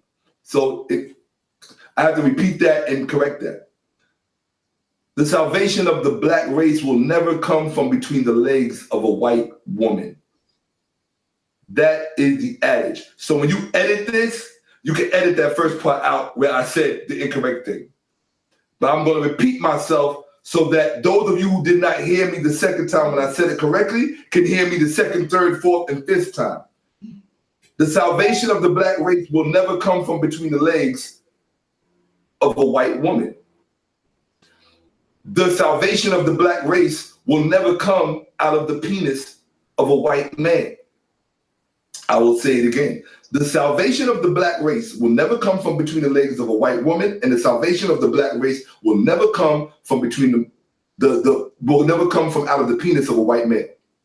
Now, if you think that the black race does not require salvation of any sort and type, then that's a nonsensical statement, and it doesn't matter to you. It's a relevant statement because it has no bearing on anything, no impact. But if you are cognizant of the fact and aware of the fact that the black race does certainly require salvation, then those are 2 things you might want to remember. And that is not an insult against white people. See, I'm not one of these people that feel like I need to stand up. Insulting white people does not improve your situation. Insulting white people does not, it doesn't advance our interest. You understand what I'm saying? If a white person does something wrong, or if they are discovered to have committed unspeakable acts against us, such as germ warfare and biological warfare and things that we know for sure that they are involved in, against not just black people, but against all people, because there's class involved with this too, then they should be called on it. Just as when black governments mistreat and undermine the general well-being and welfare of their own constituency and their own people, such as in places like Nigeria, such as in places like, well, some people would say Zimbabwe, okay? and certainly in places like the Congo. But we are not oblivious to the role that Western foreign policy plays in that. But we have to fix ourselves before we can fix anyone else. So that's what I want to leave you with. And that is the solution. We have to be each other's. She's my solution. I want to be her solution. There's no blonde hair, blue-eyed Becky. There is no Kim Kardashian that can be my solution. Sorry, Kanye. You know, Kanye said George Bush don't like black people. Well, from what I see who you married, you don't like black people. So what was the point of you making that observation? You know, I mean, that's real talk. Okay, Shakka, I want to ask a question from each of you. The first question I want to ask you on your behalf, Shakka, is I want to get an understanding from the comedic science point of your view of correspondence in black love relationship between male and female. To TC, 1 minute. To TC, I want to hear from you in the form of how does the food that we eat affect us in our relationships? Whoa. Okay, Queen first. Okay. So in regards to the foods aspect, that's what I was touching on a little bit earlier. I'll speak on two aspects, right? The first aspect is going to be your personal hygiene, right? And it's personal for a reason because it's the hygiene of yourself. And so the foods that you're eating is, you know how you have, let's say body wash, right? The foods that we eat help to internally cleanse us. It helps to internally detoxify our bodies from the environments that we're living in. So medicine and poison. Right. And so I recommend some individuals that do have a diet that's heavy in meat or heavy in dairy or cheese or any animal byproducts. Definitely you want to reduce that amount. Now, let me be clear. I am not a vegan or vegetarian Nazi, right? I am all about the good, better, best. Start where you are with what you have. If the only thing you can do every single day is to make yourself a smoothie, do that. If the only thing you can do every single day is to have a salad with one of your meals, do that. Why? Because you're going to be helping to remove the toxins from outside of your body. Like, for instance, if you're able to incorporate parsley, parsley is a heavy metal detoxifier, right? It's an herb. It's a leafy green. You can grow it yourself, right? And so the thing about it is when it comes to your hygiene, when it comes to your food, when it comes to the things that you consume, they definitely have an impact on your health. Matter of fact, a lot of the items that I have on my store deal with the health of women's womb, yoni, and vagina at embracepangea.com. It's all about what it is you're putting into your body, right? Because the things that you consume, and what people don't really understand sometimes when you say consume, right, they're only thinking about the things that you eat. Right. And the reality is that you consume from all of your senses, right? What you see is consumption. What you put on your skin, what you hear, what you taste, all of that. And even, like I said, what you put in your mouth is all forms of consumption. Right. And what you put in your body can either help in removing the toxins, and we're all surrounded by toxins. Let's just be real. You know, there's no way to avoid toxins in this society. If you are tuning into this broadcast, you are receiving some type of toxic radiation from either your phone, from your laptop, from your... Right. But there are some types of, some levels of toxins that are entering into your body that you're consuming. So what you eat definitely can help to improve and reduce the level of toxins that you have in your body. And that in turn will make you smell better to your partner, make you taste better to your partner. Hey. And taste is not just for the female aspect. It's also for the male aspect as well, right? Because if you're kissing on your partner, right, you're kissing them in their mouth, You're tasting them. You're tasting what they ate yesterday, a week ago. You're tasting everything that comprises them, their saliva. Okay, so that is why it's important to have a plant-based diet. And like I said, I am not a vegan Nazi. If you go to embracepangea.com, you will not see anywhere on there where I say I'm a vegan Nazi. Why? Because I understand the reality of life, and I understand that there's levels to everything. And as a god, goddess, king, queen, and especially those that are in the making, I understand that life keeps getting better when you do the work, if you do the work. Right. So you have to think about good, better, best, one thing at a time, the power of one. Incorporate that one plant-based meal, incorporate that one smoothie, that one juice, so that's one of the aspects of a new program I'm coming up with called Reviving the Queen. Okay, so Reviving the Queen is going to be, and the reason why I'm not saying, reviving the king, because I'm not a king. I'm not a king. I don't know what it is to revive a king or to build a king or to become a king. That's why I'm marrying a king, because I'm not him. So in regards to the Reviving the Queen program, it's going to be highly focused on reviving the queen that is within you. Because I had to do it.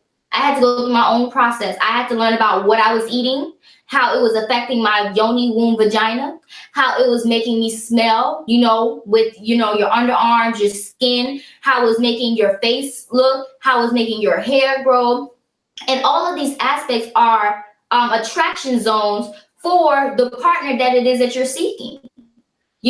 Sometimes you see someone with ashy skin or with like dry spots, they are not attractive. They're just not. And I'm not saying it to be funny. I'm saying it because it's real. It's the truth that needs to be spoken about. Stop walking around being ashy. It's not attractive. No one's going to want to be with that. So that's why it's important to properly hydrate yourself. And in regards to proper hydration, you want to make sure that you're getting adequate amount of water into your body, right? Because that deals with lubrication, right? When you're engaging with your partner, if you don't want to have any friction when you're being intimate with your partner, you want to be properly lubricated.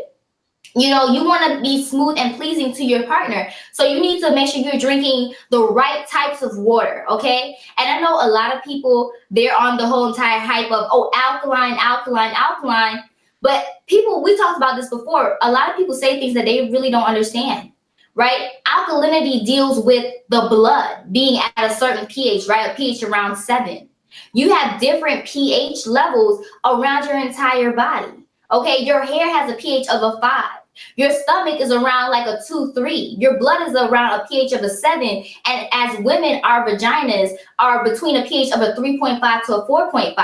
That's why I encourage you, if you are putting on like these body washes, these fragrances. Hold on, let me just finish. If you're putting on these body washes, these fragrances, and you're using it to wash your delicate zone, your goddess zone, you can probably, help your body or have your body in an odor situation, because now you're throwing your vagina into out of whack. It's removing it out of the natural pH environment. That's why if you go on the site, you can have the foaming feminine watch, which is pH balanced for your yoni, right? It's at a 4, right? So I have to endorse you. I have to endorse her very quickly. What you might not know about my queen to be is that, number one, she has a degree in psychology.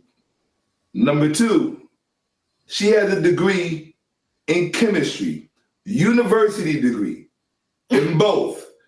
And she is currently getting her PhD in tropical biology. So she's not speaking from a layman's person. She's not speaking from something she saw on YouTube.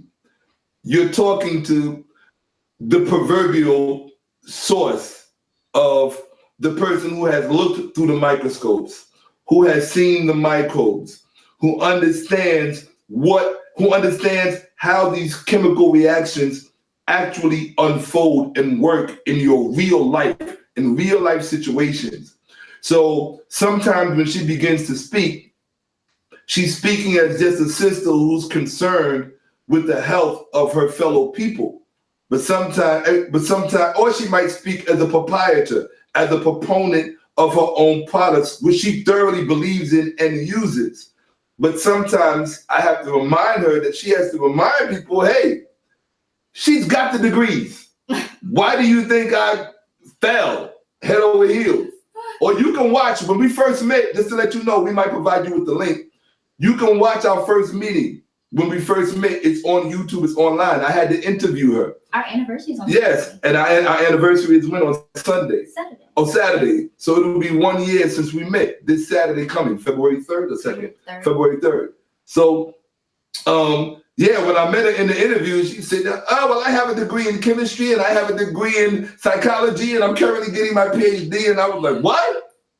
Mm-hmm. I was like, you got what? And you who? And how old? And so, yeah, you know, shout out to Sinetta, because without Sinetta, I got, you know, I wouldn't have met my queen. You know, hey, it is what it is. Okay, so I'm just going to finish up really quickly. Handle your business, I'm out. Yeah, because we have to run to the store and the store closes at Now, we got to make ourselves sound important. Yeah, we got to go because we're being interviewed by Jay-Z and who else? And Blue Ivy. They want to interview us. So we got to go. We got to make ourselves sound important, honey. Come on. Okay, so let me finish up really quickly, right? Florida, beautiful. So in regards to, I'm going to say two last things. In regards to food, right? Food. And remember, food is all about the plants, right? The plants, the herbs, the fruits, the vegetables, the nuts, the seeds, right? That's food. And the question was, how does food impact your relationship? How does food relate to a healthy Black relationship and sustaining it? So I've already spoken about parsley, right? Parsley is a metal detoxifier. You can incorporate it and it can help to reduce the toxic load that your body is going through. I've already spoken about the power of one, doing one thing, right? You don't have to spend hundreds of dollars at Whole Foods. You don't have to just go on a fast and lose your mind. No. You can do one thing, do a smoothie every day, or have meatless Mondays, right? And then the third thing is about water.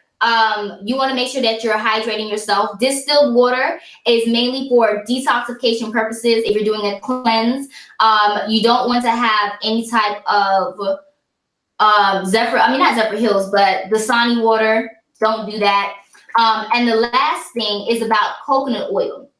Okay, if you're a female that is looking for a natural lubricant, definitely use coconut oil. Coconut oil is great. It's antibacterial. It's also antibacterial, and it's also really good in fusing in with your body. So that's long story short. I'm wrapping up. But like I said, if you want to join the Reviving the Queen program that I'm going to be putting together over the summer, email me at Embrace. And I will be participating in it and assisting. So it's going to have that Shakka Ahmose input. So it's all going to be about studying queens, right? Because we're saying that we're queens, right? But we never studied the queen, right? So that's what we're going to be doing. Hey. So what was the question that you had for him? Oh yeah. What was the question you had for me? Because she just killed it. Yeah. The question was, in kinetic science, there is that principle of correspondence. In Black love relationships between male and female, how important is correspondence in the ancient texts? Well, I mean, all right, when you say that, so you have to remember, number one, who you're talking to. Yeah, that's why I asked you. Okay, no, because you see, when people ask me questions, what they fail to realize is that, oh my God, I'm picking up a habit from Dr. John Henry Clark. I kind of picked up a lot of his habits because I, grew up under him. So let me say this. Oh, yeah. Let me say this about correspondence in comedic science. Quite often, people use the term comedic science, but if you was to ask them to break down what comedic science is, take what they say and then go to the actual true studies on comedic science and see if there's even any connection. 9 times out of 10, you will probably find that there's no connection. Okay? So let's deal with the idea and the concept of correspondence in so-called comedic science. Well, where does that idea come from? The idea of correspondence in comedic science. For the most part, people hear the term as above, so below. And they believe that that concept or idea comes out of Kemet. Well, where do they get that idea from? What text do they get that idea out of? If you can lead me to the text that says that, then I will address correspondence or as above, so below, as if it does come out of Kemetic so-called science. Now, for the most part, most people have gotten that from one of two sources. They've gotten it from the Kabbalion, okay, which was put together by a group called the Three Initiates, which claims to be based on the work of Hermes Trismegistus, which is a Hellenistic compendium of works that claim to be derivative of actual ancient Egyptian text. And in that text, in that body called the Hermetica, you will find allusions to ideas or even exact statements of terms like as above, so below. So before we attribute that to Kemetic science, let's first determine if that is actually a criteria of Kemetic science. Because we're saying as above, so below, I would prefer that you present that to me in real Kemetic science, which at the center of is geometry, math, geometry. All you have to do is look at the Ahmose papyrus or the Rhind mathematical papyrus, and you can see what kind of math or science they were actually dealing with. Or we can look at Hadikat, their work with what's called geopolymers, or how they worked with what we might call synthetic stone, or generated and created synthetic stone and manipulated or made their own versions of stone. So there's all kinds of things that we could call Kemetic science, right? But if you want me to relate African relationships or Black relationships to Kemetic science, I would say yes. The Sebayets are where you're going to find the greatest instruction on how a man should be with his woman. And it's not going to talk to how a woman should be with her man, because the Sebayets were usually not speaking to the woman. The Sebayets are the teachings or the instructions of ancient Kemet.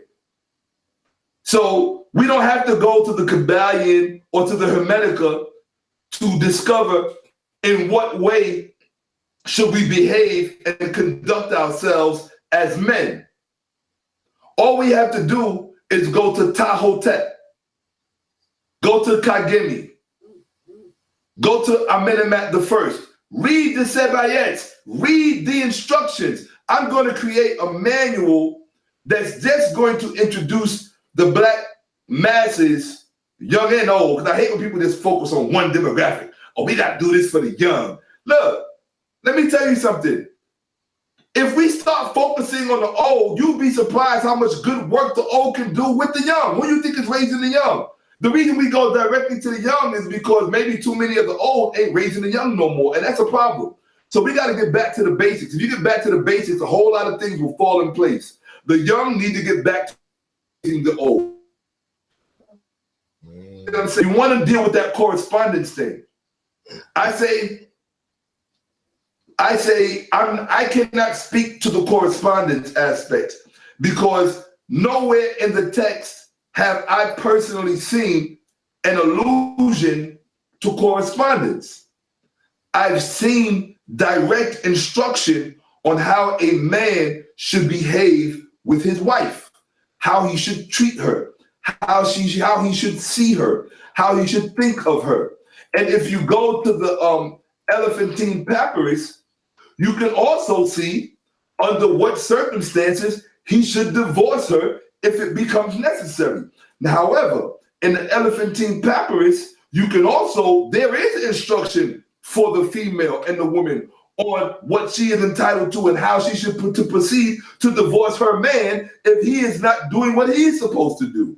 So there you have correspondence if you need correspondence in the text. But I always say, look, I want my YouTube family to stop being remedial. Let us stop behaving as if we are special education material. And that is not to insult those who are in special education, who are actually special education. But what I'm saying is that there are many of us who are psychologically, or at least we are fully equipped with the equipment to understand and comprehend what is laid before us. So you don't have to come to Brother Shakka. Go directly to the text. I'm not one of these dudes out here that, oh, I'm Shakka Ahmose. I got the best brain. I'm the best scholar. I'm the one that's being booked all over the world and people are jealous of me because I'm the best. That's not Shakka Ahmose. That's somebody else. Okay? Shakka Ahmose is going to send you directly to the text so that whatever instruction you're getting is authentic. You can take it to the bank, to your life account. You can take it to your life account and your bank account. Okay? The queen knows what's up with that. Mm-hmm. You can take it to your life account or your bank account. You want the answer to your question about how or what the nature of the relationship should be between a man and his woman in a classical African-centered union, what they call marriage. I call it, that's my new term. We're gonna lock that down. Classical African-centered union. That's what this is. Okay? White people and liberals, they have, and even now the conservatives and the right too, they have defaced and disfigured marriage so much, I don't even want nothing to do with that term anymore. This is a classical African-centered union. It's just like Baba Heru from Soul Ta Studio, just as he doesn't refer to his creations as jewelry, he refers to them as sacred, joy, right? He refers to his creations as sacred symbols. So we're not going to refer to this as marriage. We're going to refer to it as, because marriage, look, I don't want if two men can get marriage mean to me. You know what I mean? These people are going to marry dogs. So what does marriage mean to me? No, this is a classical African, but to use a familiar vernacular, yes, marriage. If you want the rules of engagement, and that's really what the question is about. It's not just about correspondence, as above, so below. It's about rules of engagement. That's the bigger picture.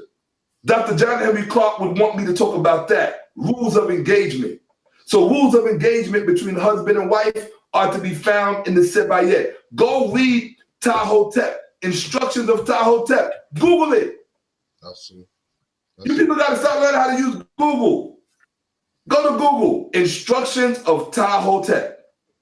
Or you can book a consultation. Go to shakkaahmose.com, book a consultation, an introductory one, not an hour one or the meeting one. Huh? Yeah, the 15-minute introductory consultation, right? Book one with me, and I will personally lead you through the instructions of Tahotep, and I will show you where the rules of engagement are documented. And you will know right out of the mouth of your ancestors on how you need to behave one towards the other. With that, we have to wrap it up. And I want to thank Black Ice TV7 for having us, for both of my brothers. Terry, Rich, I mean, you brothers are just wonderful, and I genuinely respect and love you both. And the reason why I do Black Ice Television, why we chose to do Black Ice Television, is because they represent the African community with integrity and principle. And I love that. It's a breath of fresh air.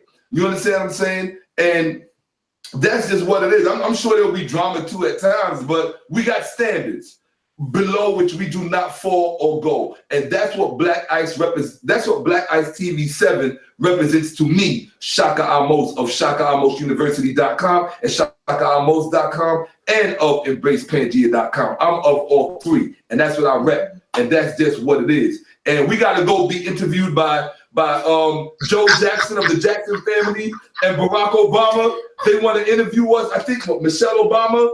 They want to interview us, so we got to go. With that, Uncle Johnson, next shout out to Anika and Jabari for setting the example. Dr. Leonard Jeffries and Rosalind Jeffries for setting the example. For Alton Maddox and his wonderful late wife for setting the example of what a Black relationship, an African-centered relationship should look like. It needs to be for yourself, and by virtue of it being for yourself, it will be for the people.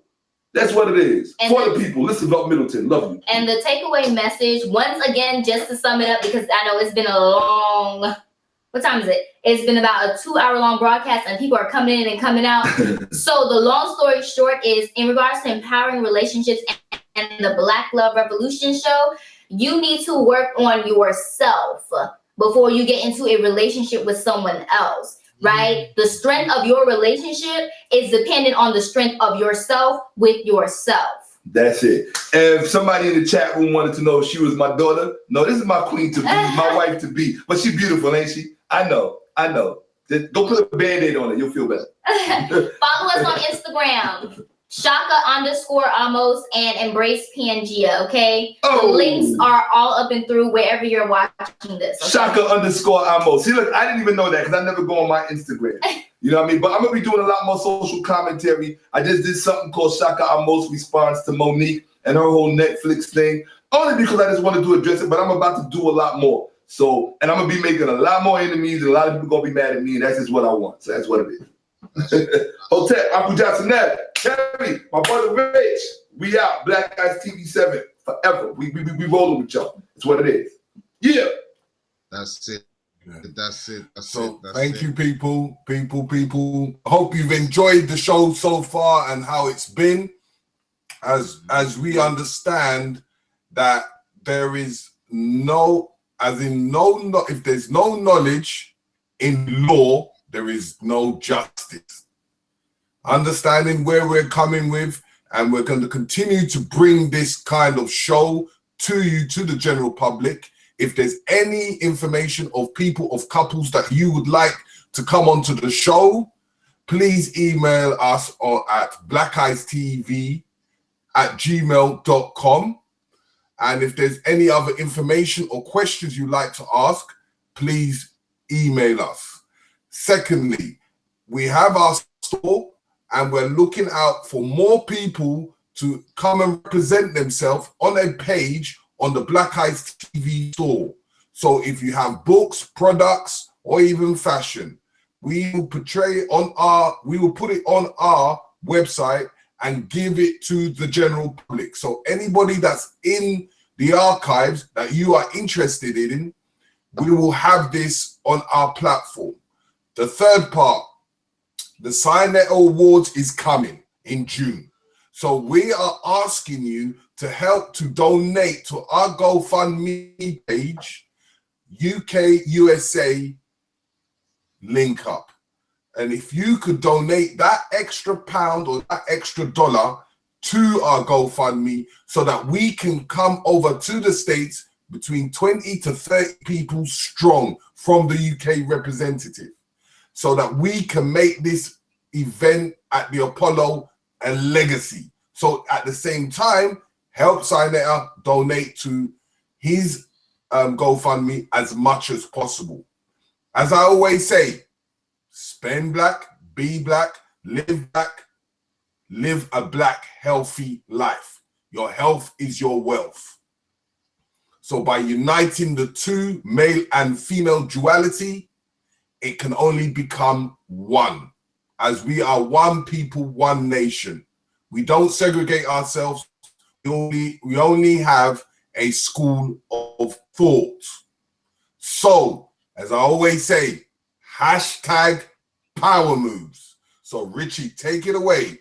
Listen, people, this has been a big show this evening. You see the symbol, you know what it is. Black Eyes TV 7, bring you that information, knowledge, and now as we draw to a close, is for you to create your own wisdom from what we've tried to present to you. It's been sacred geometry today. talking about empowering relationships. This has been the Black Revolution show. Yeah, we're bringing this segment to you again and again, as well as the other segments, the UK link ups, our British segments, our scholars. Yeah, there's more segments to come. Look out, we're so close now to the Black Ice stores coming to you. And don't get it twisted, Shakka Ahmose products with his wife TC Atkinson will be in the Black Ice stores with the likes of Queen Afua, Red Pill, KT the Arch Degree, Minister Inky, Captain Tezoria. Yeah, like the names just go on and on and on and on and on and on. Brother Jabari, like they're all coming on board. It's going to be a massive trading internet space. Don't forget the Armor's Raw Squad stuff. Yeah. Listen, Arm Ra Squad, Nagas footwear, like RBG trainers, Abaja wear. Yeah, they're all going to be on this site, as well as our British brands. Yeah, 9. Yeah, out there, Our Story Fashion. Big up to him. Big up to King Fashion. Yeah, listen, it's gonna and be. don't forget the media. We need to promote the media as much as possible.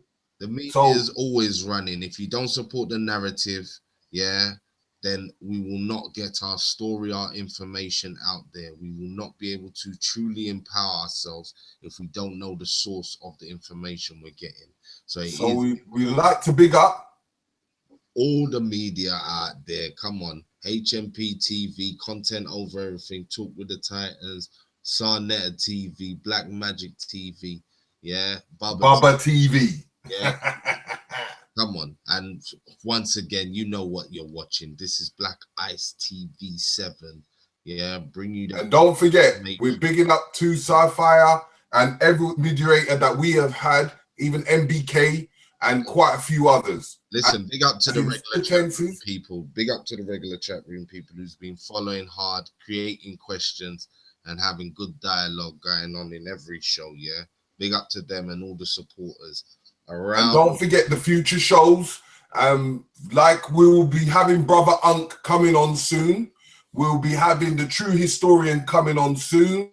We'll be having quite a few of people coming through with big information from the UK, from the USA, from the Caribbean, from Africa.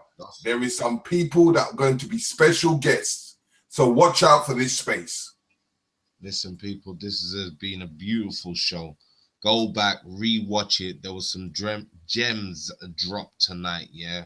So go back, re-watch it, enjoy it, support Black Ice TV, support the share, subscribe, and like. Yeah, support Black Ice TV in every which way.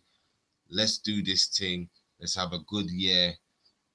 Because it's boots on ground. And it's all so make sure you donate as much as you can to helping us grow and develop and to unite all of us as one. Listen, people. Peace, peace, peace. You see the symbol, you know what it is.